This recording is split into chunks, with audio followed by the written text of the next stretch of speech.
ও ইমানদার বারে ভালো করে কথাগুলো শুনেন। আল্লাহর হাবিব যখন মেরাজে যান, আল্লাহর নবী যখন মেরাজে যান, মেরাজে যাওয়ার পরে জিবরিল আমিন আমার আপনার নবীকে জান্নাত দেখাইছেন, জাহান্নামও দেখাইছেন। আপনার নবী আমার নবী জাহান্নাম যখন দেখতে গেলেন, আল্লাহর হাবিব জাহান্নামের কাছে যায়া তাকায়া দেখেন একদল লোক, এত সুন্দর চেহারা, তাদের সামনে ডান দিকে ভালো ভালো খাবার আছে, বাম দিকে পচা দুর্গন্ধ খাবার আছে। আল্লাহ নবী তাকিয়ে দেখলেন একদল লোক, বাম দিকে পচা দুর্গন্ধ খাবার, আবার ডান দিকে সুন্দর সুন্দর খাবার। ওই লোকগুলা ভালো ভালো উত্তম খাবারগুলা না খাইয়া বাম দিকের পচা দুর্গন্ধ খাবারগুলা খুব ভালো করে মজা করে খাইতেছে। আল্লাহর হাবিব জিজ্ঞেস করলেন, জিবরাইল ওরা কোন নবীর উম্মত, ওরা কোন নবীর উম্মত, ওরা এমন কেন ভালো খাবার হাতের কাছে থাকার পরও ভালো খাবার খায় না, ওই বাম দিকের পচা দুর্গন্ধ খাবারগুলো খাইতেছে? জিবরিল আমিন বললেন, ইয়া রাসূলুল্লাহ, ইয়া হাবিবাল্লাহ, ওরা অন্য কোন নবীর উম্মত না, ওরা তো আপনি বিশ্ব নবী রাহমাতুল লিল আলামিনের উম্মত। ইয়া রাসূলুল্লাহ, ওদের অপরাধ হলো ওরা দুনিয়াতে ওদের হালালভাবে হালাল স্ত্রী তাদের ঘরে ছিল, হালাল স্ত্রী তাদের ঘরে ছিল, হালাল স্ত্রী ঘরে থাকার পর মহিলার সাথে তারা সময় কাটিয়েছে, পর মহিলাকে নিয়ে রাত্রি যাপন করেছে। আমার ভাইয়েরা বলুন তো দেখি, নিজের ঘরে বৈধ হালাল স্ত্রী থাকার পরও অন্যান্য প্রেমিকা নিয়ে রাস্তাঘাটে চলাফেরা করে, হোটেল রেস্তোরাঁতে সময় দেয়, এমন নাপাক মানুষ আমাদের বাংলাদেশে আছে না নাই? আছে না নাই? নিজের বিবিকে ভালো হালাল স্ত্রীকে ঘরে রাইকা অন্য মহিলা নিয়ে রাস্তায় রাস্তায় ঘোরায়, পার্কে ঘোরায়। তো জিবরিল আমিন বললেন, ইয়া রাসূলুল্লাহ, এত আপনি নবীর উম্মত, নিজের ঘরে হালাল স্ত্রী থাকার পর মহিলাকে সময় দিয়েছে, পর মহিলা নিয়ে রাত্রি যাপন করেছে। ইয়া রাসূলুল্লাহ, ইয়া হাবিবাল্লাহ, ইসরাফিল সিংহায় ফু দেওয়ার আগ পর্যন্ত ওই পাপিষ্ঠ বান্দারা ওই পচা দুর্গন্ধ খাবার ভক্ষণ করবে। আর ইসরাফিল সিংহায় ফু দেওয়ার পরে কিয়ামতের ময়দানে আল্লাহর আদালতে তাদের জন্য জাহান্নামের ভয়ঙ্কর আযাব ব্যবস্থা আছে। জোরে কোন নাউযুবিল্লাহ। আল্লাহ তাআলা বলেন, কুল লাউ কানাল বাহরু মিদাদাল লিকালিমাতি রাব্বি লানাফিদাল বাহর ক্বাবলা আন তানফাদা কালিমাতু রাব্বি ওয়ালাউ জি'না বিমিসলিহি মাদাদা। সুবহানাল্লাহ বলেন। আল্লাহ পাকের কথা, দুনিয়ার সব গাছপালাকে যদি আল্লাহ পাক কলম বানিয়ে দেন, সারা দুনিয়ার সমুদ্রের পানিকে যদি কলমের কালি বানিয়ে দেওয়া হয়, রবের কথা যদি লিখা শুরু হয়, সারা পৃথিবীর গাছ নামক কলম শেষ হবে, সারা দুনিয়ার পৃথিবীর পানি নামক কালি শেষ হবে। পুনরায় যদি আবার সেই পানিকে কালি বানিয়ে দেওয়া হয়, আবার দুনিয়ার গাছপালাকে কলম বানিয়ে দেওয়া হয়, আবার যদি লিখা শুরু হয়, আল্লাহ পাক বলেন তাম দুনিয়ার সাগরের পানি শেষ হবে, গাছপালা শেষ হবে, আমি আল্লাহ পাকের কথা লিখা শেষ হবে না। সুবহানাল্লাহ। আমার ইমানদার ভাইয়েরা, আল্লাহ সুবহানাহু ওয়া তাআলা জাহান্নামীদের সুন্দর দুইটা পরিচয় সংক্ষেপে আল্লাহ তুলে ধরেছেন। আল্লাহ বলেন, ফা আম্মা মান তাগা। আল্লাহ তাআলা বলেন, ফা আম্মা মান তাগা, জাহান্নামীদের এক নাম্বার পরিচয় ফা আম্মা মান তাগা, যারা সীমা লঙ্ঘন করে, সীমা লঙ্ঘনকারী যারা। একটু ব্যাখ্যা করে যদি বোঝাই, ফা আম্মা মান তাগা, এই আয়াতের ব্যাখ্যা হলো এক নম্বরে যারা আল্লাহ এবং রাসূলের অবাধ্যতা করে। জুরে কোন নাউযুবিল্লাহ। এক নম্বরে আল্লাহ পাকের অবাধ্যতা করা। আল্লাহর অবাধ্যতা হয় কেমনে? ও আমার কুড়িগ্রামের ইমানদার ভাইয়েরা, মুসলমান ভাইয়েরা, আওয়াজ করে বলবেন, আওয়াজ করে বলবেন, 5 ওয়াক্ত নামাজ পড়া ফরজ কি ফরজ না? আওয়াজ করে বলেন, ফরজ কি ফরজ না? 5 ওয়াক্ত নামাজকে আল্লাহ ফরজ করেছেন। এটা সিলেটি মোল্লার কথা না, আল্লাহ পাকের নিজের কথা। ওয়া আকিমিস সালাতা তরাফাইন নাহারি ওয়া যুলাফাম মিনাল লাইল ইন্নাল হাসানাতি ইউযহিবুনাস সাইয়্যাত। আল্লাহ সুবহানাহু ওয়া তাআলা বলেন ফা আম্মা মান তাগা, 1 নাম্বার জাহান্নামীদের পরিচয়, যারা সীমা লঙ্ঘন করে আল্লাহ এবং তার রাসূলের অবাধ্যতা করে। আল্লাহ পাক নামাজ ফরজ করেছেন, বান্দা জানে, ভালো করে বান্দা জানে, নামাজ যদি না পড়ি পরকালে জাহান্নামের আযাব আমার জন্য আছে না নাই?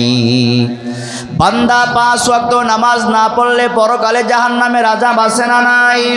আল্লাহ পাক রমজানের রোজাকে ফরজ করেছেন, ইয়া আইয়ুহাল্লাযীনা আমানু কুতিবা আলাইকুমুস সিয়ামু কামা কুতিবা আলাল্লাযীনা মিন ক্বাবলিকুম লাআল্লাকুম তাত্তাকুন। আল্লাহু আকবার বলেন।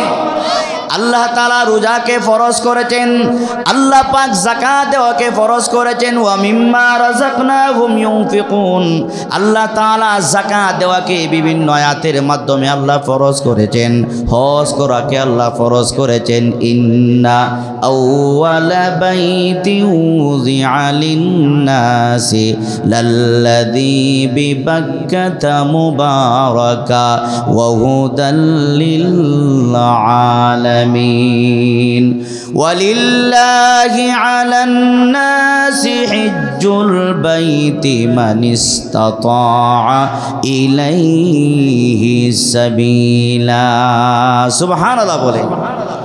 আমি যদি আপনাদের সামনে কোরআন থেকে একটা একটা করে আয়াত বলি, অসুবিধা হবে আপনাদের? জোরে বলুন, অসুবিধা হবে? আল্লাহর নবী হাদিসে পাকের মধ্যে বলেছেন, কোন ঈমানদার যখন আল্লাহর কোরআনের একটি আয়াত শুনবে, কোরআনের একটি আয়াত শুনবে, সাথে সাথে রব্বে কায়নাত আল্লাহ পাক আমার আপনার আমল নামায় 100 রাকাত নফল নামাজের সমপরিমাণ সওয়াব জমা করে দিবেন।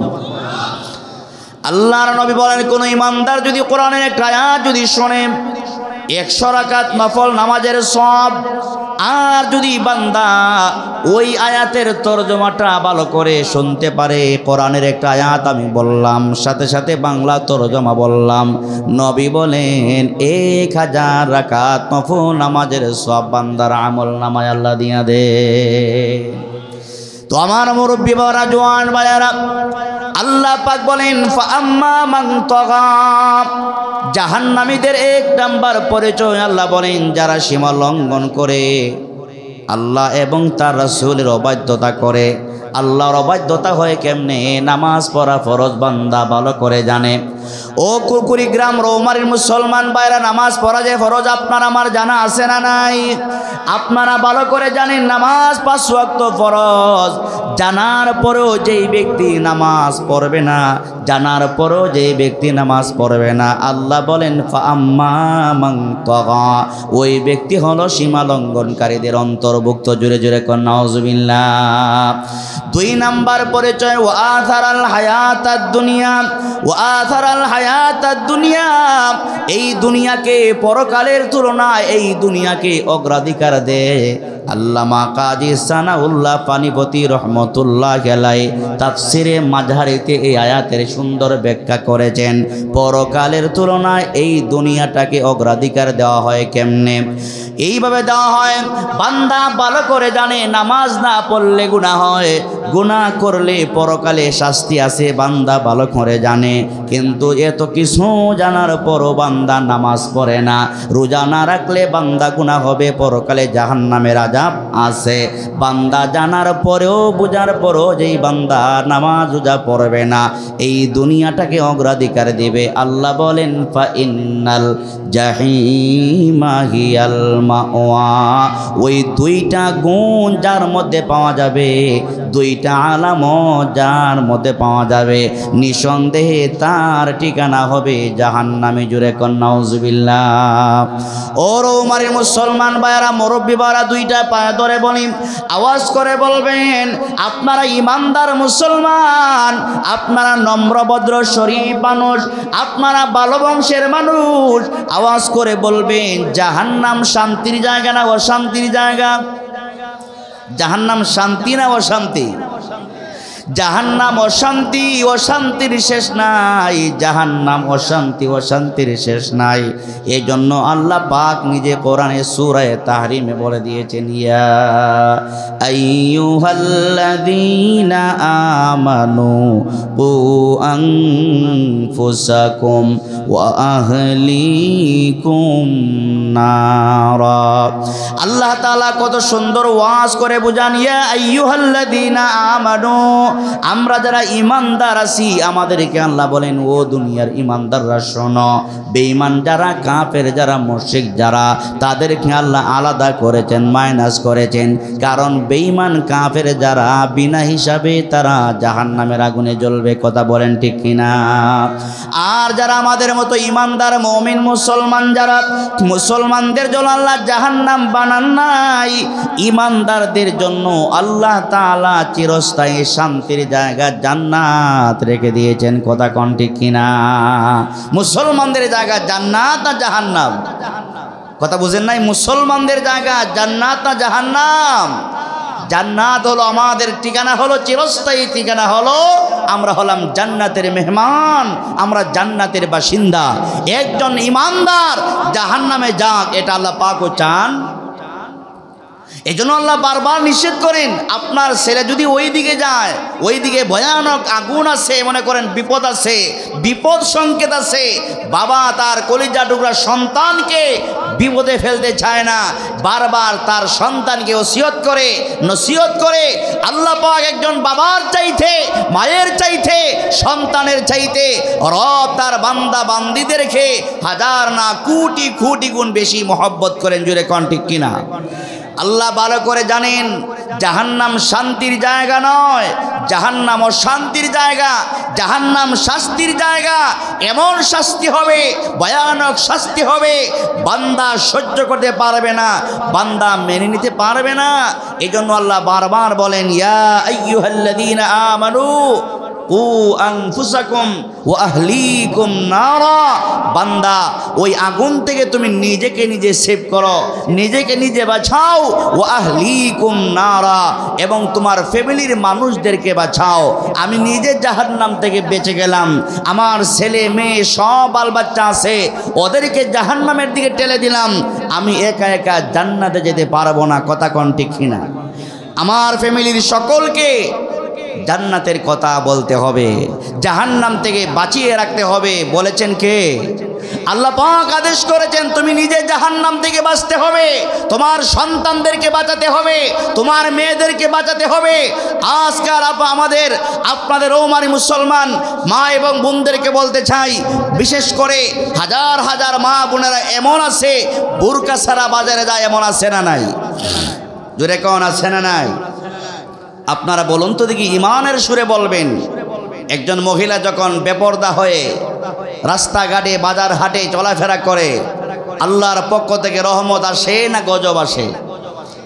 বিরক্ত হইয়েন না আপনারা, আমার কথায় বিরক্ত হইয়েন না, আওয়াজ করে বলবেন। একজন মহিলা যখন বাজার হাটে রাস্তাঘাটে ওপেন মানুষের সামনে বেপরদা হয়ে বেপরদা হয়ে যখন চলাফেরা করে, বুরকা ছাড়া একদম চেহারা খুলে বুরকা ছাড়া রাস্তাঘাটে চলাফেরা করে, আল্লাহর পক্ষ থেকে ওই মহিলার উপর আযাব আসে না রহমত আসে? আযাব। এটাকে আমরা বুঝি? জোরে বলেন, এটাকে আমরা বুঝি? আপনারা বুঝেন। সমাজের কয়জন বাবা আছে এমন, সমাজের কয়জন স্বামী আছে এমন, নিজের স্ত্রীকে একদম বুরকা ছাড়া বাজারে রাস্তাঘাটে ছেড়ে দেয়। আরে আপনার স্বামী হইয়া যদি আপনার বিবিকে পর্দায় না রাখতে পারেন, আওয়াজ করে বলবেন কিয়ামতের ময়দানে আল্লাহর আদালতে আপনাকে স্বামী হিসাবে আসামির কাতারে দাঁড়ানো লাগবে কি লাগবে না? দাঁড়ানো লাগবে কি লাগবে না? আপনি কেমন স্বামী হলেন? আপনি আপনার কলিজা টুকরা মেয়েটাকে পর্দা রাখতে পারেন না। আপনি কেমন স্বামী হলেন, আপনার বিবিকে আপনি পর্দা রাখতে পারেন না। আপনি কেমন বাবা হলেন, আপনার মেয়েকে আপনি পর্দা রাখতে পারেন না। আপনার বোনকে আপনি পর্দা রাখতে পারেন না।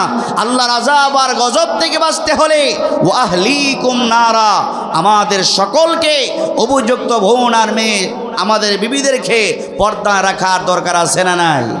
পর্দা রাখার দরকার আছে না নাই? পর্দা রাখতে হবে। আমার মায়েরা বোনেরা, আপনারা অনেক আসতেন আশা করে। আল্লাহ নবী হাদিসে পাকের মধ্যে বলেছেন, আল্লাহ নবী বলেন একজন মহিলা যদি 5টি গুণে গুণান্বিত হতে পারে, এক নাম্বার হলো 5 ওয়াক্ত নামাজ পড়া। কয় ওয়াক্ত নামাজ পড়া? একজন মা বোন যদি 5টা ওয়াক্ত নামাজ আদায় করতে পারে, যথাযথ নামাজ আদায় করতে পারে, রমজান মাসে রোজা যদি সুন্দরভাবে পালন করতে পারে, পর্দা যদি থাকতে পারে, স্বামীর খেদমত যদি করতে পারে, আল্লাহর নবী বলেন কিয়ামতের ময়দানে ওই মহিলাদের জন্য আল্লাহ পাক জান্নাতের 8টা দরজাকে উন্মুক্ত করে দিবেন। তাহলে আমার ভাইরা, আসুন আমরা সামনে যাই। আল্লাহ সুবহানাহু ওয়া তাআলা বলেন জাহান্নাম শান্তির জায়গা না, জাহান্নাম এটা অশান্তির জায়গা, জাহান্নাম ভয়ঙ্কর জায়গা। একমাত্র যারা জাহান্নামে যাবে ওই সমস্ত পাপিষ্ঠ বান্দা বান্দি ছাড়া জাহান্নামের আযাবটা কত ভয়ঙ্কর আর বিন্দুমাত্র দুনিয়ার কেউ বলতে পারবে না। কথা কোন ঠিক না? ওই ইমানদার বারা ভালো করে কথাগুলো শুনেন। আল্লাহর হাবিব যখন মেরাজে যান, আল্লাহর নবী যখন মেরাজে যান, মেরাজে যাওয়ার পরে জিবরিল আমিন আমার আপনার নবীকে জান্নাত দেখাইছেন, জাহান্নামও দেখাইছেন। আপনার নবী আমার নবী জাহান্নাম যখন দেখতে গেলেন, আল্লাহর হাবিব জাহান্নামের কাছে যাইয়া তাকায়া দেখেন একদল লোক, এত সুন্দর চেহারা, তাদের সামনে ডান দিকে ভালো ভালো খাবার আছে, বাম দিকে পচা দুর্গন্ধ খাবার আছে। আল্লাহ নবী তাকিয়ে দেখলেন একদল লোক, বাম দিকে পচা দুর্গন্ধ খাবার, আবার ডান দিকে সুন্দর সুন্দর খাবার। ওই লোকগুলা ভালো ভালো উত্তম খাবারগুলা না খাইয়া বাম দিকের পচা দুর্গন্ধ খাবারগুলা খুব ভালো করে মজা করে খাইতেছে। আল্লাহর হাবিব জিজ্ঞেস করলেন, জিবরাইল ওরা কোন নবীর উম্মত, ওরা কোন নবীর উম্মত, ওরা এমন কেন ভালো খাবার হাতের কাছে থাকার পরও ভালো খাবার খায় না, ওই বাম দিকের পচা দুর্গন্ধ খাবারগুলো খাইতেছে? জিবরিল আমিন বললেন, ইয়া রাসূলুল্লাহ, ইয়া হাবিবাল্লাহ, ওরা অন্য কোন নবীর উম্মত না, ওরা তো আপনি বিশ্ব নবী রাহমাতুল লিল আলামিনের উম্মত। ইয়া রাসূলুল্লাহ, ওদের অপরাধ হলো ওরা দুনিয়াতে ওদের হালালভাবে হালাল স্ত্রী তাদের ঘরে ছিল, হালাল স্ত্রী তাদের ঘরে ছিল, হালাল স্ত্রী ঘরে থাকার পর মহিলার সাথে তারা সময় কাটিয়েছে, পর মহিলাকে নিয়ে রাত্রি যাপন করেছে। আমার ভাইয়েরা বলুন তো দেখি, নিজের ঘরে বৈধ হালাল স্ত্রী থাকার পরও অন্যান্য প্রেমিকা নিয়ে রাস্তাঘাটে চলাফেরা করে, হোটেল রেস্তোরাঁতে সময় দেয়, এমন নাপাক মানুষ আমাদের বাংলাদেশে আছে না নাই? আছে না নাই? নিজের বিবিকে ভালো হালাল স্ত্রীকে ঘরে রাইকা অন্য মহিলা নিয়ে রাস্তায় রাস্তায় ঘোরায়, পার্কে ঘোরায়। তো জিবরিল আমিন বললেন, ইয়া রাসূলুল্লাহ, এত আপনি নবীর উম্মত, নিজের ঘরে হালাল স্ত্রী থাকার পর মহিলাকে সময় দিয়েছে, পর মহিলা নিয়ে রাত্রি যাপন করেছে। ইয়া রাসূলুল্লাহ, ইয়া হাবিবাল্লাহ, ইসরাফিল সিংহায় ফু দেওয়ার আগ পর্যন্ত ওই পাপিষ্ঠ বান্দারা ওই পচা দুর্গন্ধ খাবার ভক্ষণ করবে। আর ইসরাফিল সিংহায় ফু দেওয়ার পরে কিয়ামতের ময়দানে আল্লাহর আদালতে তাদের জন্য জাহান্নামের ভয়ঙ্কর আযাব ব্যবস্থা আছে। জোরে কন্যা নাউজুবিল্লাহ।